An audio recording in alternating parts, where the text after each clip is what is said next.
Eat healthy, stay happy, live mindfully, exercise daily, avoid excessive screen time. போதும் போதும் list ரொம்ப பெருசாக போய்கிட்டே இருக்கு. ஒவ்வொரு வருஷமும் ஏதாவது ஒரு புதுசாக ஒரு ஹெல்த்தி ஹேபிட் ஆரம்பிக்கணும் அப்படின்னு ஆரம்பிக்கிறது. அதுக்கப்புறம் கொஞ்சம் கொஞ்சமாக டிமோட்டிவேட் ஆகி ஐயோ போதுண்டா சாமி அப்படின்னு விட்டுறது.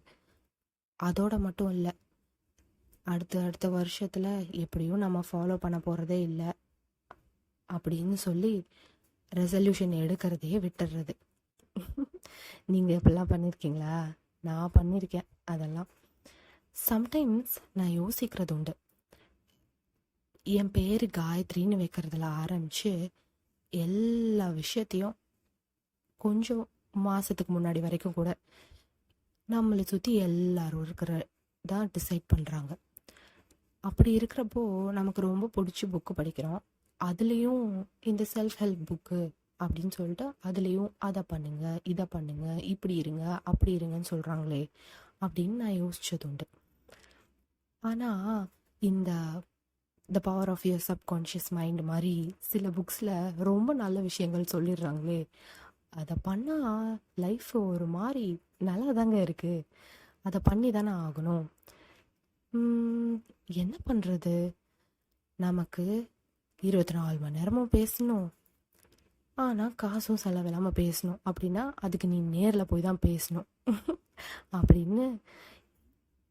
அப்படிங்கிற மாதிரி யோசிச்சுட்டு இருந்தப்போ தான் ஏதாவது ஒரு ஹெல்த்தி ஹேபிட் இருக்கிறது நல்லது தான். ஆனால் அது இன்கார்பரேட் பண்ணுறது ரொம்ப கஷ்டமாக இருக்கே லைஃப்பில். அப்போ தான் 25 Small Habits by Manoj Chenthamarakshan அதை பற்றி I came across it. அதாவது people don't decide their future, they decide their habits and their habits decide their future அப்படின்னு எஃப்எம் அலெக்சாண்டர்னு ஒரு ஆஸ்திரேலியன் ஆக்டர் அவர் சொல்லியிருக்காரு. ஹேபிட்ஸ் ஃபார்ம் பண்ணுறது ரொம்ப கஷ்டமான விஷயம். நம்ம ப்ரஷ் பண்ணுறோம் அப்படின்னா அது என்ன, ஒரு பல்லு ஃபுல்லாக முளைச்சதுலேருந்து டெய்லி நமக்கு பிடிக்குதோ பிடிக்கலையோ நம்மளால் எந்திரிச்சு உட்கார முடியலன்னா கூட ஹாஸ்பிட்டல் பெட்டில் இருந்தப்போ கூட யாராவது ஒருத்தங்க ஹெல்ப் வச்சு நம்ம ப்ரஷ் பண்ணுவோம். அந்த மாதிரி அதெல்லாம் சின்ன வயசுலேருந்து பண்ணிகிட்டே இருக்கிற அதை ஹேபிட். அது மாதிரி நம்ம ஒரு விஷயம் பண்ணணும், கன்சிஸ்டண்ட்டாக பண்ணணும். என்ன கேட்டால் consistency is the key for anything in the world அப்படின்னு சொல்லுவேன். இது யாரும் சொல்லுங்க, இது நானாக சொல்கிறது தான். அப்போது அது எப்படி ஃபாலோ பண்ணுறது? ஏங்க, ஒரு ஹேபிட்டே இங்கே முடியலன்னு யோசிச்சுட்டு இருந்தா நீங்கள் ஏதோ ஒருத்தர் 25 ஸ்மால் ஹேபிட்ஸ்ன்னு எழுதியிருக்காரு, அதை போய் படிச்சுட்டு வந்து அதை ஃபாலோ பண்ணுங்க ஈஸியாக இருக்கும்னு சொல்கிறீங்களே அப்படின்னு நினைக்கிறீங்களா? பயப்படாதீங்க. இவர் இந்த புக்கில் எல்லாமே ரொம்ப ரொம்ப சிம்பிளான ஹேபிட்ஸாக தான் எழுதியிருக்காரு. சின்ன சின்ன ஹேபிட்ஸ் தான் நிறைய விஷயங்களை நம்ம வாழ்க்கையில் மாற்றும். ஆக்சுவலாக அட்டாமிக் ஹேபிட்ஸ்னு ஒரு புக்கு கூட இருக்குது, அதை பற்றி நான் இன்னும் படிக்கல. ஜேம்ஸ் கிளியர்னு ஒருத்தர் எழுதியிருக்காரு. அதை படித்தா அதை பற்றியும் நான் ரிவ்யூ சொல்கிறேன். என்னோட டிபிஆரில் இருக்குது, ரொம்ப நல்லா இந்த புக்கு. ஸோ இதில் என்ன சொல்கிறாரு இவர், அப்படி என்ன தாங்க சொல்கிறாரு சொல்லுங்கள் கேட்போம் அப்படின்றீங்களா? ஃபஸ்ட்டு ஒரு 25 ஹேபிட்ஸ் எழுதியிருக்காருங்க அவர். அதிலெல்லாம் நம்ம எப்பயும் ஒரு ரெசல்யூஷன்ற பேரில் ஒன்று ஆரம்பிப்போமே, ரொம்ப ஹெல்த்தியாக சாப்பிடணும், டெய்லி விகரஸாக எக்ஸசைஸ் பண்ணணும், ஒரு நெகட்டிவ் தாட்டு, சின்ன தாட்டு கூட என் மைண்டில் வந்துடக்கூடாது, அந்த மாதிரிலாம் அவர் எழுதலைங்க. எடுத்தோடனே ஃபஸ்ட்டு என்ன எழுதியிருக்காரு தெரியுமா? மார்னிங் ஸ்மைல் அப்படின்னு ஒரு சாப்டர் இந்த புக்கில். சாரி நான் ஃபஸ்ட்டு எல்லா ஹேபிட்ஸை பற்றி ப்ரீஃப் கொடுக்கலான்னு நினச்சேன். பட் இந்த புக்கில் எனக்கு ரொம்ப பிடிச்ச விஷயம் என்ன தெரியுமா? குழந்தைங்க இல்லை வேலை அப்படின்ற மாதிரி வேறு எந்த வகையான டிஸ்டர்பன்ஸும் இல்லை, இன்னைக்கு நான் சண்டே புக்கு படிக்க போகிறேன் அப்படின்னு நீங்கள் இந்த புக்கை ஆரம்பிச்சிங்கன்னா 1 ஹவருக்கு மேலே இந்த புக்கு நீங்கள் படிக்க மாட்டீங்க. ஐயோ அவ்வளோ மோசமாக இருக்குமா அப்படி கேட்குறீங்களா? இல்லைங்க. 1 ஹவருக்கு மேலே படிக்கிறதுக்கு அந்த புக்கில் ஒன்றுமே இருக்காதுங்க. அதுக்குள்ளே நீங்கள் படித்தே முடிச்சிருப்பீங்க. நீங்கள் ஃபாஸ்ட் ரீடராக இருந்தீங்கன்னா ½ அன் ஹவர் போதுங்க இந்த புக்கு படிக்கிறதுக்கு. ஒரு சாப்டர் 4 பேஜ், அதுவும் 3.5 பேஜுன்னு தாங்க நான் சொல்லுவேன். அதுக்கு மேலே இல்லை ஒரு சாப்டர். என்னது செல்ஃப் ஹெல்ப் புக்கில் இவ்வளோ சின்னதாக ஒரு செல்ஃப் ஹெல்ப் புக்கா? எனக்கு தெரிஞ்சு மேபி நான் லாஸ்ட் பாட்காஸ்ட்டில் சொன்ன மாதிரி attitude is every thing, as a man திங்கத், அந்த 2 புக்கு தான் இது வரைக்கும் நான் படித்த செல்ஃப் ஹெல்ப் புக்லேயே சின்ன புக். கொஞ்சம் என்ன சொல்கிறது, தின்னான புக்ஸ் அப்படின்னு சொல்லலாம். பட் அந்த புக்ஸ்லேயுமே சொல்லியிருக்கிற விஷயங்கள் கொஞ்சம் ஹெவியான விஷயங்களாக இருக்கும். ஸோ அதை ப்ராசஸ் பண்ணுறதுக்கு நமக்கு டைம் தேவைப்படும். ஸோ அதனால் கூட அந்த புக் படிக்கிறதுக்கு கொஞ்சம் டைம் எடுக்கலாம் அந்த 2 புக்ஸும். பட் இந்த புக் அப்படி கிடையாது. ரொம்ப ரொம்ப சிம்பிளான இங்கிலீஷில் நீட் அண்ட் கிளியர் எக்ஸ்ப்ளனேஷன்ஸோட ரொம்ப ரொம்ப நம்ம லைஃப்பில் நீங்கள் இன்னைக்கு நைட்டு இல்லை நாளை காலையில் ஆரம்பித்தா கூட இதை நீங்கள் செய்யலாம் அப்படின்ற மாதிரி விஷயத்தை தான் அவர் எழுதியிருக்காரு. Okay, so back to the habits. அவர் சொன்னது ஃபஸ்ட்டு மார்னிங் ஸ்மைல் அப்படின்னு சொல்லியிருக்காரு. என்ன மார்னிங் ஸ்மைல் அப்படின்னா என்னங்க? என்ன சொல்கிறாருன்னா, காலையில் நீங்கள் எந்திரிக்கிறீங்க இல்லையா, அது வந்து ஒரு மூட் செட் பண்ணுது, அந்த டேக்கு நமக்கான மூடை செட் பண்ணுது. அப்படி இருக்கிறப்போ நீங்கள் என்ன பண்ணணும், எந்திரிக்கிறப்பே அப்பா என்னடா இது அப்படின்னு நீங்கள் எந்திரிக்காம, அன்னைக்கு நீங்கள் எந்திரிக்கிறப்போ கண்ணை மூடி ஒரே ஒரு நிமிஷம் கூட வேணாம், ஒரு செகண்ட், இன்னைக்கு நாள் நல்லா இருக்க போகுது அப்படின்னு நினச்சிட்டு ஸ்மைல் பண்ணுங்க. இது ஒரு ஹேபிட்டாக சொல்லியிருக்காருங்க அவர் 25 ஸ்மால் ஹேபிட்ஸில். அண்ட் இதை படித்தப்போ எனக்கே இதெல்லாம் ஒரு ஹேபிட்டா, இதை போய் லைஃப்பில் செஞ்சால் என் நாள் நல்லா இருக்குமா, இல்லை என்னுடைய அந்த டே நல்லா ஆகிடுமா, இல்லை இது ஒரு ஹெல்த்தி ஹேபிட்டா அப்படின்னு நினச்சேன். ஆனால் நமக்கு தான் ஏதாவது ஒரு சந்தேகமாக ஒரு விஷயம் நடந்ததுன்னா அது கரெக்டாக இல்லையா அப்படின்னு டெஸ்ட் பண்ணி பார்க்கணுன்னு நம்ம மூளை சொல்லுமே. அது மாதிரி நெக்ஸ்ட் டே அதே மாதிரி நான் பண்ணேன். இந்த சாப்டரை படித்த அடுத்த நாளே கண்ணை திறக்கிறதுக்கு முன்னாடி ஒரு நிமிஷம் ஆழ்ந்து இன்னைக்கு நாள் நல்லா இருக்க போகுது அப்படின்னு நினச்சிட்டு நான் செஞ்சேன். உடனே நாள் நல்லா ஆயிடுச்சா, எல்லா கெட்டதும் நல்லதாக மாறிடுச்சா அப்படிலாம் கேட்காதீங்க. அது நடந்ததா இல்லையான்னு எனக்கு தெரியல. பட் அதை செஞ்ச அந்த ஒரு ஒரு நிமிஷம் இல்லை அந்த எந்திரிச்சு அந்த டேக்கான மூடை செட் பண்ணதில் அதை என்னால் ஃபீல் பண்ண முடிஞ்சுது. ஒரு பாசிட்டிவ் வைப், சரிடா இன்னைக்கு எவன் வந்தாலும் நான் பார்த்துக்கிறேன்டா அப்படிங்கிற மாதிரி ஒரு ஃபீல் கொடுத்தது எனக்கு அந்த ஹேபிட். ஸோ அதை இது வரைக்குமே நான் டெய்லி செய்ய ஆரம்பிச்சிட்டேன். பார்த்தீங்களா எவ்வளோ ஈஸியாக இருக்குது அந்த ஹேபிட்டு. இன்னொரு விஷயம் என்ன சொல்லியிருக்காரு அப்படின்னா, வாட்டர் பாட்டில் வித் யூ. இது இது இது வந்து கஷ்டமான ஒரு ஹேபிட்னு நீங்கள் சொல்லுவீங்களா? ஆனால் நிறைய பேர் செய்கிறது இல்லைங்க. நம்மளோட உடம்புல 60% வாட்டர் இருக்குது. ஆனால் அதுக்கு தகுந்த மாதிரி நம்ம எவ்வளோ வாட்டர் குடிக்கிறோம் அப்படின்றது நிறைய பேர் விஷயத்தில் கொஷின் தான். ஏன் நானே கொஞ்ச நாள் ஒரு okay few years back to be honest diet இருக்க ஆரம்பித்ததுக்கப்புறம் தான் பார்த்தீங்களா, மறுபடியும் ஃபியூ இயர்ஸ் பேக்குன்னு சொல்கிறேன் ஏன்னா அதை நான் கண்டினியூஸாக செய்யலை. ஸோ அந்த டைமில் தான் வாட்டர் எவ்வளோ இம்பார்ட்டன்ட் நம்ம உடம்புக்கு அப்படின்றது நான் புரிஞ்சுக்கிட்டு அப்போலேருந்து தான் நிறையா தண்ணி குடிக்க ஆரம்பித்தேன். It seriously gives you a better Outlook. என்னங்க தண்ணி குடிக்கிறதுல என்னங்க நீங்களும் இப்படி சொல்கிறீங்களே அப்படின்னு நீங்கள் யோசிக்கலாம். பட் அகெயின் நான் சொன்ன மாதிரி 60% வாட்டர் இருக்குங்க நம்ம உடம்புல. ஸோ அந்த வாட்டர் குறைய குறைய சயின்டிஃபிக்கலாக ப்ரூவ் பண்ணியிருக்காங்க.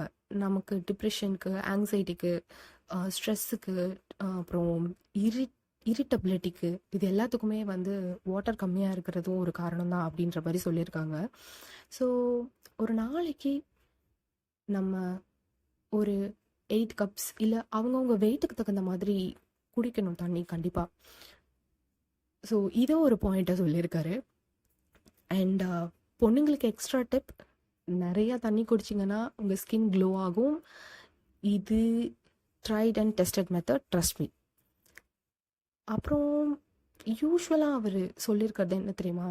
எழுதுங்க, நீங்கள் என்ன நினைக்கிறீங்கன்றதை எழுதுங்க.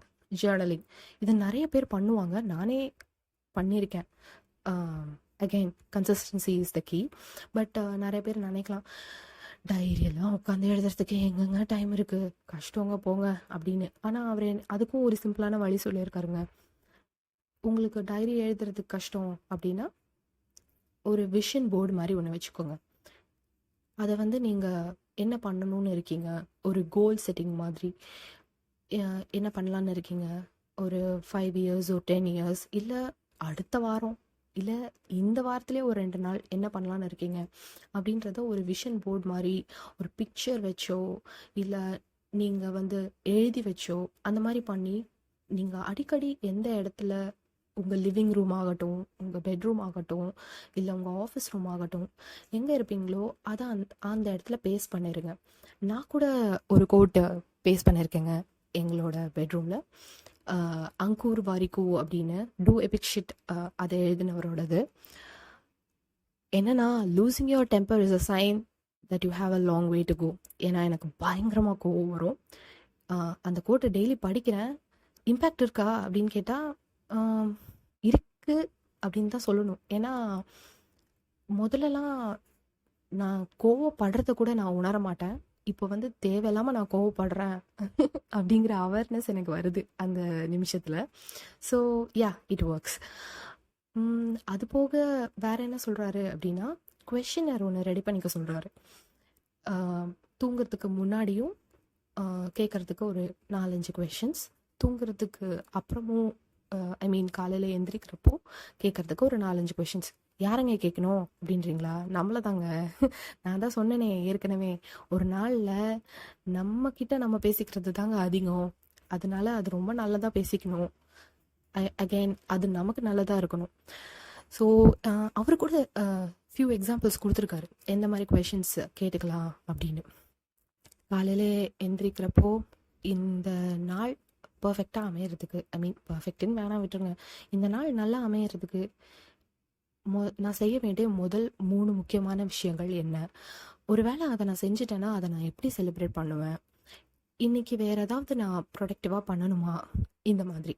அதே மாதிரி அந்த நாள் முடியிறப்போ நான் நினச்சதெல்லாம் பண்ணனா, பண்ணலைன்னா ஏன் பண்ணலை, அப்போது அது முடிச்சிட்டேன்னா எந்த மாதிரி செலிப்ரேட் பண்ணேன், இல்லை நாளைக்கு உண்டான நாளை இன்னும் நல்ல நாளாக பண்ணுறதுக்கு என்ன பண்ணலாம், இந்த மாதிரி சில விஷயங்கள். இதெல்லாம் பண்ணுறதுக்கு என்னங்க, நீங்கள் காலையில் 5 மணிக்கு எழுந்திரிக்கணுமா, இல்லை பச்சை காய்கறியாக சாப்பிடணுமா?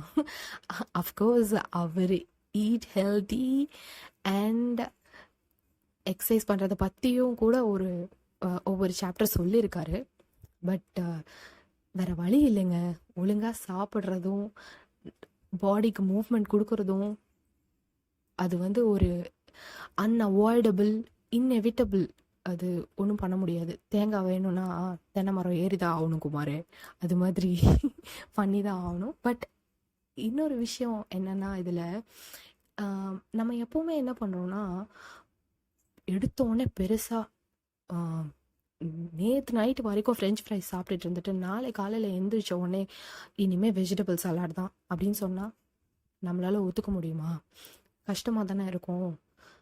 ஆனால் இவர் சொல்லியிருக்கிற இந்த மாதிரி குட்டி குட்டி ஹேபிட்ஸ், ஸ்மைல் பண்ணுங்க, ஸ்டார்ட் பண்ணுங்க அப்படிங்கிற மாதிரி, ஸ்மைல் பண்ணுங்க, தண்ணி குடிங்க அப்படிங்கிற மாதிரி சில விஷயங்கள்லாம் பண்ண பண்ண நான் நினச்சேன், ஓகே நம்ம இவர் சொல்லியிருக்கிற 25 ஹேபிட்ஸில் எவ்வளோ நம்மளால் பண்ண முடியுதுன்னு பார்க்கலாம் அப்படின்ட்டு பண்ணால் டக்குன்னு சில விஷயங்களை டிக்கடிச்சிட்டே வந்தப்போ எனக்கே பெருமையாக இருந்தது. அடடா, ஏற்கனவே இந்த விஷயம்லாம் நம்ம பண்ணிகிட்டு இருக்கோமே, அப்புறம் இவர் சொன்ன 25ல் நிறைய விஷயம் பண்ணுறோம் போல இருக்குது. இன்னும் இந்த ஈட் ஹெல்த்தி எக்ஸசைஸ் தானே, சரி அதையும் பண்ணி தான் வைப்போம் கழுத அப்படின்னு எனக்கு தோண ஆரம்பிச்சிருச்சு. ஸோ இந்த சின்ன சின்ன விஷயங்களை அச்சீவ் பண்ணுறப்போ ஆட்டோமேட்டிக்காக அந்த பெரிய விஷயங்களை நமக்கே தெரியாமல் அச்சீவ் பண்ண ஆரம்பிச்சிருவோம். Because of that motivation it gives, இல்லையா? அண்ட் வேற இன்னொரு பாயிண்ட்டு சொல்லியிருந்தாருங்க, அது எனக்கு ரொம்ப பிடிச்சிது. ஒன் ஆஃப் த ஹேபிட்ஸ் என்னென்னா, நேச்சர் கேசிங் அப்படின்னு சொல்லியிருந்தாரு. பா சீரியஸ்லி அது வந்து எப்படின்னா, எதுவும் பண்ணாமல் ஈட் 5 ஸ்டார் டூ நத்திங் அப்படிங்கிற மாதிரி எதுவும் பண்ணாமல் உட்காந்து எதை பற்றியும் யோசிக்காமல், அதுதாங்க ரொம்ப கஷ்டம் இருக்கிறதுலையே. அப்படியே பார்த்துட்டே இருக்கிறங்க நிறைய விஷயங்கள் அப்போ தான் கட கட கடன்னு மண்டைக்குள்ளே வரும். மெடிடேட்டிங்கும் ஒரு பாயிண்ட் சொல்லியிருக்காரு. இருந்தாலும் இது மெடிடேட்டிங்னா எதுவுமே யோசிக்காமல் பண்ணுறது. ஆனால் நேச்சர் கேசிங் அப்படி இல்லை. அது ஒரு மாதிரி எத்தனை பேர் பண்ணியிருப்பீங்கன்னு எனக்கு தெரியல. பட் நான் மொட்டை மாடிக்கு போகிறப்பெல்லாம் அது பண்ணியிருக்கேன். அந்த க்ளவுட் எங்கே போகுது, இந்த பக்கத்துலேருந்து என்ன வருது, அந்த பறவைங்கள்லாம் எந்த பக்கம் பறந்து போகுது அப்படின்னு நிறையா மண்டைக்குள்ள தாட்ஸ் ஓடிக்கிட்டே தான் இருக்கும். ஆஃப்கோர்ஸ் ஐ மீன் இந்த மாதிரியான தாட்ஸ் நான் சொல்கிறது. அந்த மரம் எப்படி அசையுது பார்த்தியா, அது பக்கத்தில் இருக்க மரத்தோட உரசுதே அப்படின்னு. ஸோ அந்த அதை பண்ணுறப்போ நம்ம வேறு எதை பற்றியும் யோசிக்க மாட்டோம், அதை பற்றி மட்டும் தான் யோசிச்சுட்ருப்போம். அது வந்து எப்படி இருக்கும்னா, it will give you a refreshed feeling அதுக்கப்புறமா.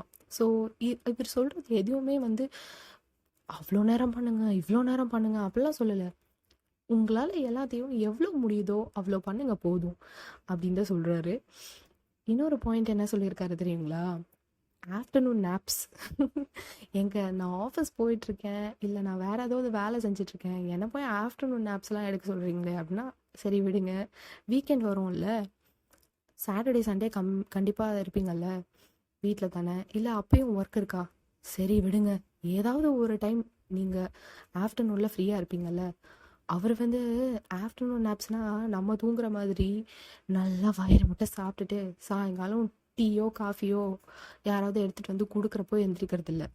அவர் சொல்கிறது 1 o'clock to 3 o'clock 30 minutes அதுதான் பிரேக் எடுத்துக்கிறது. அதுதான் ஆஃப்டர்நூன் நேப்ஸ்ன்னு சொல்கிறாரு. இப்படியே போயிட்டு இருந்தால் அந்த புக்கில் இருக்க எல்லா பாயிண்ட்ஸும் நானே சொல்லிடுவோம் போல இருக்குது. ஏன்னா எல்லாமே ரொம்ப ரொம்ப சிம்பிளான பாயிண்ட்ஸு. எல்லாம் அவர் ஈஸியாகவும் எக்ஸ்பிளைன் பண்ணிடுறாரு. நான் சொன்ன மாதிரி எதுவுமே 3 பேஜுக்கு மேலே எந்த சாப்டரும் போகல. நீங்களே தான் படித்து பாருங்களேன், கிண்டலில் இருக்குது அந்த புக்கு. இன்னொரு முக்கியமான பாயிண்ட் இல்லை இன்னொரு பிடிச்ச விஷயம் இந்த புக்கில் என்ன அப்படின்னா, ஒவ்வொரு சாப்டர் முடிஞ்சதுக்கப்புறமும் எக்ஸசைஸ் அப்படின்னு சொல்லி அதான் டீச்சர்ஸ்லாம் ஹோம்ஒர்க் கொடுப்பாங்கள்ல அந்த மாதிரி கொடுத்துருக்காரு. அதாவது அது வரைக்கும் அந்த சாப்டரில் சொன்ன விஷயத்த நம்ம ஈஸியாக அச்சீவ் பண்ணுறதுக்கு ஒரு வழி, அந்த மாதிரி சொல்லியிருக்காரு. ரொம்ப நல்லா இருக்கு இந்த புக்கு. அகைன் நான் சொன்ன மாதிரி மேக்ஸிமம் 1 hour, ஃபாஸ்ட் ரீடராக இருந்தால் அவ்வளோ கூட தேவையில்லை, டக்குன்னு முடிச்சிடலாம். பட் நான் சொன்ன மாதிரி இதை இன்கார்பரேட் பண்ணிங்கன்னா உங்களுக்கு ஒரு நியூ சென்ஸ் ஆஃப் அஷூரன்ஸ் இல்லை மோட்டிவேஷன் கிடைக்கும். So that you can do another things பண்ணலாம். தொடர்ந்து வாசிப்போம்.